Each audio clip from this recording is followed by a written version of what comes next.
Hello guys, welcome to my YouTube channel. কেমন আছো তোমরা? তো এখন আমরা কথা বলবো হচ্ছে ইন্ডিয়ান এবং ইন্টারন্যাশনাল সিনেমার কিছু লেটেস্ট আপডেটস নিয়ে। তো চলো ভিডিওটা শুরু করা যাক। সবথেকে প্রথম আপডেট হচ্ছে সালমান খানকে নিয়ে। তো সালমান খান তার নেক্সট ফিল্মটা হচ্ছে ভামসি পাইডিপালির সাথে, যেটা একটা সাউথের ডিরেক্টর প্রডিউসার দিল রাজু, যেই ফিল্মে নয়নতারা অফিসিয়ালি অ্যাড হয়েছে। নয়নতারা হিরোইন থাকবে এবং আরও অনেক স্টার কাস্ট আছে, যেগুলো আস্তে আস্তে রিভিল হবে। তো এই ফিল্মটার জন্য সালমান খান কিন্তু 120 কোটি টাকা নিয়েছে। ইয়েস, 120 কোটি টাকা ফিস নিয়েছে এই ফিল্মটার জন্য সালমান খান। এবং দিল রাজু কিন্তু সেই পুরো অ্যামাউন্টটা কিন্তু তাকে দিয়েওছে, সে আগে থেকেই তাকে নাকি দিয়ে দিয়েছে, এরকমও রিপোর্ট উঠে এসছে। এবং তার মানে সালমান খানের ওপর প্রচুর ভরসা, যার কারণে কিন্তু দিল রাজু পুরো টাকাটাই দিয়ে দিয়েছে। বাট সালমান খান কিন্তু এই ফিল্মের প্রফিট থেকে কোনোভাবে শেয়ার পাবে না, আর কিচ্ছু পাবে না। শুধু 120 কোটি টাকা সে ফিস এই ফিল্মটার জন্য নিয়েছে এবং সেটা নাকি তাকে দিল রাজু দিয়ে দিয়েছে পুরো। এরকমই লেটেস্ট আপডেট, ঠিক আছে। এবং 120 কোটি টাকা সালমান খান এই ফিল্মটার জন্য নিচ্ছে। এবং দিল রাজু যে তেলেগুর এত বড় একজন প্রডিউসার, এবং সে দিয়েছে মানে নিশ্চয়ই হয়তো কিছু ভেবেই দিয়েছে, কারণ হয়তো স্ক্রিপ্টে কোনো মানে দারুণ ব্যাপার আছে। এবং এই ডিরেক্টর, তার এখনও পর্যন্ত কোনো ফ্লপ সিনেমা নেই সালমান খানের মতো স্টার। তো সে যখন আসছে, এবং বিজয়কে নিয়ে অলরেডি সে 300 কোটি টাকা সিনেমা দিয়েছে। আচ্ছা, আমাদের মহারিষি 200 কোটি টাকা পার মহেশবাবুকে নিয়ে দিয়েছে। তো সালমান খানকে নিয়েও মেবি সেটা সালমান খানকে মাথায় রেখেই হয়তো একটা স্ক্রিপ্ট লিখেছে। দেখা যাক সেটা কী হয়। বাট 120 কোটি টাকা সালমান খান এই ফিল্মটার জন্য নিয়েছে। এটার উপর আপনাদের কি বক্তব্য অবশ্যই লিখে জানাবেন। যেই সালমান খানকে সবাই বলে শেষ হয়ে গেছে, তার ফিস হচ্ছে 120 কোটি টাকা। জাস্ট মানে ভাবুন ক্রেজটা কোন রকম। নেক্সট আপডেট হচ্ছে টবিনো থমাসকে নিয়ে। তো প্রশান্ত নীলের আপকামিং সিনেমা, যেটার নাম হচ্ছে ড্রাগন, যাতে লিড চরিত্রে আছে জুনিয়র এনটিআর। এই ফিল্মে ভিলেন হিসেবে আমরা অনিল কাপুরকে দেখতে পেতে চলেছি। বাট এই ফিল্মের টবিনো থমাস, তাকেও আমরা ভিলেন হিসেবে দেখতে পেতাম, এরকমই আপডেট ছিল। এবং টবিনো থমাস এই সিনেমায় ছিল। বাট টবিনো থমাস কিন্তু এখন এই সিনেমা থেকে এক্সিট হয়ে গেছে। ইয়েস, বিভিন্ন সোর্সেস থেকে এরকম খবর উঠে আসছে যে টবিনো থমাস এই ড্রাগন সিনেমা থেকে সরে দাঁড়িয়েছে।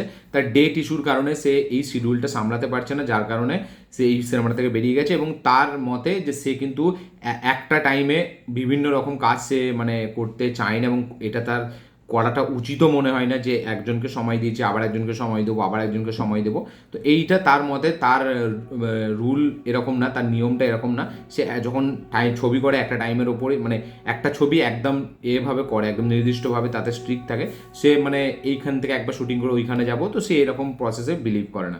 তো যার কারণে কিন্তু সে টবিনো থমাস এই ফিল্ম থেকে সরে গেছে। তো দেখা যাক টবিনো থমাসের রিপ্লেসমেন্ট আমরা কাকে দেখতে পাই। তাহলে টবিনো থমাসের এই যে ভিলেনের ক্যারেক্টারটা, সেটা এখন কে প্লে করে। আপনাদের কি বক্তব্য অবশ্যই লিখে জানাবেন। নেক্সট আপডেট হচ্ছে কালকি 2 থেকে। তো কালকি 2 এতে আমরা মেবি বলিউড থেকে কোনো একটা অ্যাক্টারকে নেগেটিভ রোলে দেখতে পেতে চলেছি। ইয়েস, নেগেটিভ রোলে আমরা দেখবো বলিউড থেকে কোনো একজন অ্যাক্টারকে কালকি পার্ট 2 এতে। ইয়েস, কালকি 2 এতে অলরেডি বলিউড থেকে আমাদের অমিতাভ বচ্চন আছে। প্রথম পার্টে দুজন ছিল, অমিতাভ বচ্চন, দীপিকা পাডুকোন। বাট এই পার্টে মেবি আমরা অন্য নতুন কোনো অ্যাক্টারকে দেখতে পেতে চলেছি, এরকমই লেটেস্ট আপডেট। দেখা যাক সেই নেগেটিভ রোলটার ইম্প্যাক্টটা কতটা হয়। অলরেডি শাশ্বত চট্টোপাধ্যায় আমাদের বাংলা থেকে ছিল সেই ফিল্মে। তো তারপরে আর কাকে দেখতে পাই সেটা দেখবার মতো বিষয় হবে। আপনাদের মধ্যে কী মনে হয় কোন অ্যাক্টার থাকতে পারে বলিউড থেকে, সেটা অবশ্যই লিখে জানাবেন। নেক্সট আপডেট হচ্ছে আমাদের একে নিয়ে, পেড ডে সিনেমাটাকে নিয়ে। তো পেড ডে সিনেমাটার কিছুদিন আগে খবর উঠে এসেছিলো যে এই সিনেমাটা নাকি পোস্টপন হয়ে যাবে, এবং 25শে জুন নাকি এই সিনেমাটা রিলিজ হবে। ইয়েস, এরকমই লেটেস্ট আপডেট উঠে এসেছিলো যে 25শে জুন নাকি রিলিজ হতে চলেছে পেড ডি। এরকম মানে একদিন আগে এরকম খবর উঠে আসে। বাট তারপরে কিন্তু এই খবরটার পুরো করে দেয় যে আমাদের মানে 30শে এপ্রিল সেই ডেটেই কিন্তু আসছে পেড ডি সিনেমাটা। ইয়েস, সেই ডেটেই আসছে, কোনোভাবে এই সিনেমাটা পোস্টপন হচ্ছে না, ঠিক আছে। অফিসিয়ালি এই সিনেমাটা 30শে এপ্রিলই আসবে। এবং যেটা মানে পেছোবার কথা শোনা গেছিলো পেড ডি সিনেমাটা পোস্টপন হওয়া, সেটা কিন্তু পুরোপুরি রিউমার ছিল। তো এটা পুরোপুরি এখন ক্ল্যারিফাই করে দেওয়া হয়েছে যে পেড ডি সিনেমাটা কিন্তু 30শে এপ্রিল যেরকম তার রিলিজ ডেট, সেই রিলিজ ডেটেই রিলিজ হবে।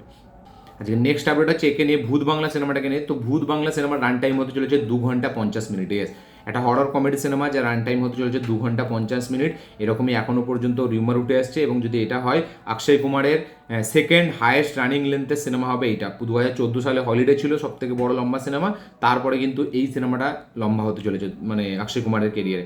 2 ঘন্টা 50 মিনিটের সিনেমা হতে চলেছে ভূত বাংলা, যেটা হরর কমেডি সিনেমা। কি বক্তব্য আপনাদের এটার উপরে অবশ্যই কমেন্টে লিখে জানাবেন। নেক্সট আপডেট হচ্ছে আমাদের একে নিয়ে, সুরঙ্গ 2কে নিয়ে। তো সুরঙ্গ 2 নাকি কোরবানি ঈদে রিলিজ হবে। ইয়েস, এরকমই লেটেস্ট আপডেট যে সুরঙ্গ 2 নাকি কোরবানি ঈদে রিলিজ হবে, এরকমই একটা সোর্সেস থেকে খবর উঠে আসছে। এবং এই সিনেমাটার আমাদের ডিরেক্টর রায়ান রাফি আমরা সকলেই জানি, এবং এই সিনেমার যেটা গল্প সেটা নাকি তাণ্ডবের পর থেকে চালু হবে, কারণ তাণ্ডব ইউনিভার্স হচ্ছে আমরা সকলে জানি, যাতে সুরঙ্গও আছে। তো এই সিনেমাটা তাণ্ডব সিনেমা যেখানে শেষ হয়েছে তার পরের নাকি টাইম লাইন থেকে আমরা সুরঙ্গ সিনেমাটা দেখতে পাবো, সুরঙ্গ পার্ট 2। এবং এই বছর ঈদুল আজহায় মানে হচ্ছে কোরবানি ঈদেই আসতে চলেছে এই সিনেমাটা। তো দেখা যাক, আর 2 মাস পরে রিলিজ হবে আফরান নিশোর নেক্সট সিনেমা, যেটার নাম হচ্ছে সুরঙ্গ 2। যদি এটা কোনো অফিসিয়াল আপডেট এখনও আসেনি, বাট বিভিন্ন সোর্সেস থেকে, মানে একটা পার্টিকুলার সোর্স আছে সেখান থেকে এই খবরটা উঠে আসছে যে এই সিনেমাটাতে নাকি আমাদের নাজিফা তুসি এবং আমাদের নাবিলাকে দেখতে পেতে চলেছে। নাবিলা যাকে আপনারা এতে দেখেছেন এই সিনেমায়, আমাদের আরে তুফান সিনেমায়, সে নাকি থাকতে চলেছে। তার পাশাপাশি নাজিফা তুসি সেও থাকবে। এই সিনেমাটা ঈদুল আজহায় রিলিজ হবে, এরকমই লেটেস্ট আপডেট। কি বক্তব্য আপনাদের অবশ্যই লিখে জানাবেন। নেক্সট আপডেট হচ্ছে ছাবা 2কে নিয়ে। ইয়েস, শোনা যাচ্ছে, এরকমই বাস উঠে আসছে যে ছাবা 2 নাকি খুব শিগগিরই হতে চলেছে। ইয়েস, ছাবা খুব শিগগিরই হতে চলেছে, এবং ছত্রপতি সম্ভাজি মহারাজের যে পুত্র ছিল যার নাম হচ্ছে শাহু মহারাজ, সে নাকি তাকে ঘিরে নাকি ছাবা 2 হবে, এবং এই সিনেমাটায় লক্ষ্মণ উটেকার সেই ডিরেক্ট করবে, এরকমই লেটেস্ট আপডেট। বাট ভিকি কৌশল থাকবে কিনা এরকম এখনো পর্যন্ত জানা যায়নি। বাট আমাদের এই সিনেমাটা মানে ছাবা 2-এতে কিন্তু আমরা এই শাহু মহারাজের চরিত্রটাকে নিয়ে একটা সিনেমা হতে চলেছে ছাবা 2টা, যাতে লিড চরিত্রে মেবি অন্য কেউ থাকবে, কারণ ভিকি কৌশলের ক্যারেক্টারটা তো মারা যায়, তো নিশ্চয়ই ভিকি কৌশল আর থাকবে না, অন্য কাউকে আমরা দেখতে পেতে চলেছি। বাট ছাবা 2 হবে, এরকমই লেটেস্ট আপডেট উঠে এসেছে। আপনাদের কি বক্তব্য অবশ্যই লিখে জানাবেন। নেক্সট আপডেট হচ্ছে আমাদের একে নিয়ে, ধুরন্ধর কম্বো রণবীর সিং এবং আমাদের একে নিয়ে আদিত্য ধারকে নিয়ে। তো আদিত্য ধার এবং রণবীর সিং তারা নাকি একসাথে আবার একবার কোলাবোরেট করতে চলেছে, যেটা নাকি চন্দ্রগুপ্ত মৌর্য তার জীবনী নিয়ে। ইয়েস, চন্দ্রগুপ্ত মৌর্যের জীবনী নিয়ে নাকি আদিত্য ধার এবং রণবীর সিং তারা আবার একবার বড় পর্দায় আসবে, এবং এই সিনেমাটাতে আমরা মৌর্য সাম্রাজ্যকে কিভাবে গড়ে তুলেছিল এবং মানে অখণ্ড ভারতের স্বপ্ন কিভাবে দেখেছিল সেই বিষয়ের ওপরেই নাকি ফোকাস থাকবে এই সিনেমাটা। এই সিনেমাটা নাকি 2026 থেকে শুটিং চালু হওয়ার কথা আছে। 2026-এর এই বছরই নভেম্বরের দিক থেকে অ্যানাউন্সমেন্ট আসার কথা আছে, অফিসিয়াল অ্যানাউন্সমেন্ট, যে নভেম্বরে বা অক্টোবরের দিকে এই সিনেমাটা নাকি অফিসিয়াল আপডেট আসবে, এবং 2027 থেকে নাকি এই সিনেমার শুটিং চালু হবে। এখনও পর্যন্ত এরকমই আপডেট। ধুরন্ধরের পর রণবীর সিং এবং আদিত্য ধারকে মেবি আমরা আরেকবার দেখতে পেতে চলেছি, যদি এটা কোনো অফিসিয়াল কোনো ভেরিফাইড সোর্সেস থেকে না, এটা কোনো মানে আমাদের অফিসিয়াল অ্যানাউন্সমেন্টও না, এটা জাস্ট একটা রিউমার উঠে আসছে, বাস বলা যায়, কাইন্ড অফ একটা ইন্ডাস্ট্রির ভেতরে যেরকম গসিপ উঠে আসতে থাকে, তো সেরকমই উঠে আসছে, যেহেতু এদের কম্বোটা খুব হিট হয়েছে যার কারণে অনেক স্পেকুলেশন চলতে থাকে। বাট এই আপডেটটা উঠে আসলো, আমি আপনাদের সাথে শেয়ার করলাম। কি বক্তব্য আপনাদের অবশ্যই লিখে জানাবেন। নেক্সট আপডেট হচ্ছে আমাদের একে নিয়ে, মার্ভেলের অ্যাভেঞ্জার্স ডুমসডেকে নিয়ে। ইয়েস, ডুমসডে নাকি প্রিপোন্ড হতে পারে। ইয়েস, ডুমসডে 18ই ডিসেম্বর রিলিজ ডেট প্ল্যান আছে, বাট শোনা যাচ্ছে নাকি 11ই ডিসেম্বর এই সিনেমাটা রিলিজ হতে পারে, কারণ যেহেতু আইম্যাক্স স্ক্রিনটা পাবে না 18ই ডিসেম্বর রিলিজ হলে, যার কারণে নাকি মেকার্সের এরকম ডিসিশন নিচ্ছে, এবং এবছরে কিন্তু আরও আগে রিলিজ হতে পারে অ্যাভেঞ্জার্স ডুমসডে, যেটা কিনা 11ই ডিসেম্বর, যাতে কিনা ফুল একদম এক সপ্তাহ প্রায় অনেক আইম্যাক্স স্ক্রিন তারা পেতে চলেছে। তো আইম্যাক্স স্ক্রিন পাওয়ার জন্য কিন্তু তারা এই ডিসিশনটা নিয়েছে, এবং এরকমই লেটেস্ট আপডেট। আবার কিছু কিছু জায়গায় এরকম আপডেট আসছে যে পোস্টপোন নাকি হয়ে যাবে, এই বছর নাকি আসবে না, নাকি পরের বছর এই সিনেমাটা রিলিজ হবে, এবং স্পাইডারম্যান ব্র্যান্ড নিউ ডেও নাকি ডিলে হতে পারে, এরকমও লেটেস্ট আপডেট উঠে আসছে চারিদিক থেকে। তো আলটিমেট কী হয় সেটা আমরা সময়ই বুঝতে পারবো, বাট অ্যাভেঞ্জার্স ডুমসডের যে আপডেটটা এটা চারিদিক থেকে উঠে আসছে যে মানে এই সিনেমাটা মেবি অনেক আগে, মানে এক সপ্তাহ আগে রিলিজ হতে চলেছে। আপনাদের কি বক্তব্য লিখে জানাবেন। নেক্সট আপডেট হচ্ছে আমাদের একে নিয়ে, সালমান খানের এই সিনেমাটাকে নিয়ে, যেটা ভামসি ফেডিবেলের সাথে করছে। শোনা যাচ্ছে এই সিনেমায় নাকি আমরা মেন ভিলেনের চরিত্রে আমরা অক্ষয় খান্নাকে দেখতে পেতে চলেছি। ইয়েস, এরকমই লেটেস্ট আপডেট যে সালমান খানের নেক্সট ফিল্মে আমরা অক্ষয় খান্নাকে মেন ভিলেনের চরিত্রে, এবং অরবিন্দ স্বামী তাকে আমরা নাকি একটা ইম্পর্টেন্ট রোলে দেখতে পেতে চলেছি।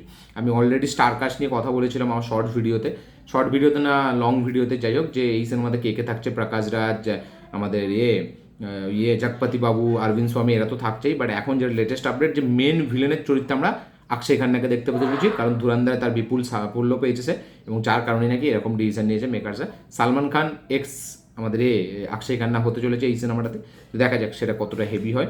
এবং অলরেডি অনিল কাপুর এই সিনেমাটাতে আছে, ঠিক আছে, এবং নয়নতারা তো অলরেডি আছেই।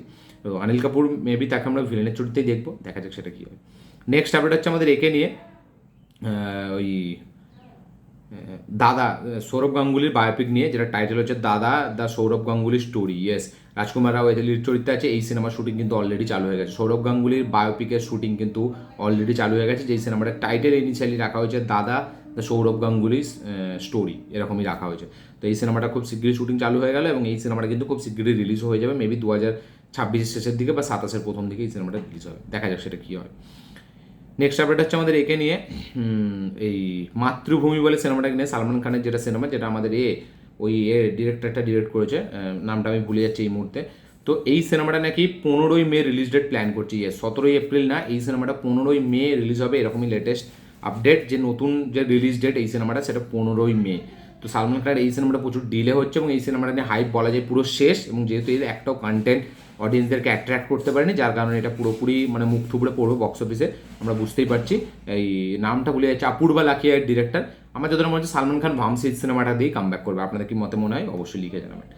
নেক্সট আপডেট হচ্ছে একে নিয়ে, ধুরন্ধরের ডিরেক্টর কাটকে নিয়ে। ইয়েস, ধুরন্ধর ডিরেক্টর কাটের সেন্সার কমপ্লিট হয়ে গেছে। এই সিনেমাটা 7.5 ঘন্টার একটা লম্বা একটা সিনেমা হতে চলেছে। ইয়েস, দুটো পার্টকে মিলিয়ে একটা পার্টে 7.5 ঘন্টা সিনেমা রিলিজ হতে চলেছে। ধুরন্ধর পার্ট 1 এবং পার্ট 2 ডিরেক্টর কাটস। ইয়েস, যেটা আমরা হলে দেখেছি সেগুলো অত সেন্সারে অনেক কাট পড়েছে, বাট ডিরেক্টর কাটস আমরা দেখতে পেতে চলেছি 7.5 ঘন্টা, যেটা খুব শীঘ্রই রিলিজ হবে এবং এটা মেবি ওটিটিতে রিলিজ হবে, নেটফ্লিক্সে। এবং এই সিনেমাটাকে, দুটো সিনেমাকে আমরা একসাথে মিলিয়ে একটা সিনেমা দেখতে পেতে চলেছি, যার সেন্সার কিন্তু অলরেডি কমপ্লিট হয়ে গেছে। আপনাদের কি বক্তব্য এটা নিয়ে অবশ্যই কমেন্টে লিখে জানাবেন। এই ছিল আজ টোটাল আপডেট, ইন্ডিয়ান আপডেট এবং ইন্টারন্যাশনাল আপডেটগুলো জেনে আপনাদের কি বক্তব্য, কি মতামত, কি রিয়াকশন অবশ্যই কমেন্টে লিখে জানাবেন। ভিডিওটা ভালো লাগে থাকলে লাইক শেয়ার কমেন্ট করে দেবেন, চ্যানেল নতুন হলে চ্যানেলটিকে সাবস্ক্রাইব করবেন, বেল আইকন প্রেস করতে ভুলবেন না। দেখা হচ্ছে পরের ভিডিওতে, ততক্ষণের জন্য।